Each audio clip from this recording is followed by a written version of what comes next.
এশিয়ার মাটিতে হতে যাওয়া এবারে চ্যাম্পিয়ন্স ট্রফির জন্য স্পিনার সেন্টনারকে অধিনায়ক করে দল ঘোষণা করেছে নিউজিল্যান্ড। প্রথমবারের মতো সেন্টনারের নেতৃত্বে কোনো বৈশ্বিক টুর্নামেন্টে অংশ নিতে যাচ্ছে কিউইরা।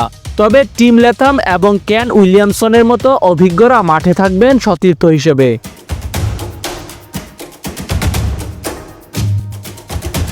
পাকিস্তান ও আরব আমিরাতে হতে যাওয়া এই টুর্নামেন্টের জন্য দলে রাখা হয়েছে দুই বিশেষজ্ঞ পেসার বেন সিয়ার্স এবং উইল ওরুককে। দলে থাকছেন অলরাউন্ডার নাথান স্মিথও।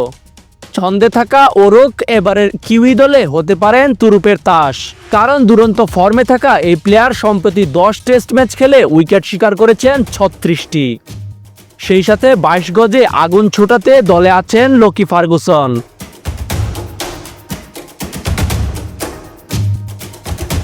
দল গঠনে কিউইরা বরাবরই অভিজ্ঞতাকে মূল্যায়ন করে। ব্যাটার হিসেবে চ্যাম্পিয়ন্স ট্রফিতে থাকছেন Kane Williamson, Tom Latham, Daryl Mitchell ও গ্লেন ফিলিপসের মতো অভিজ্ঞ ব্যাটাররা। এছাড়া কনওয়ে, চ্যাপম্যান এবং রাচিন রবীন্দ্রদের নিয়ে ব্যাটে বলে বেশ শক্তিশালী দল গঠন করেছে গ্যারি স্টিডের শিষ্যরা। 15 সদস্যের এই দল চ্যাম্পিয়ন্স ট্রফির আগে পাকিস্তানে ত্রিদেশীয় সিরিজ খেলে ঝালিয়ে নেবেন নিজেদের।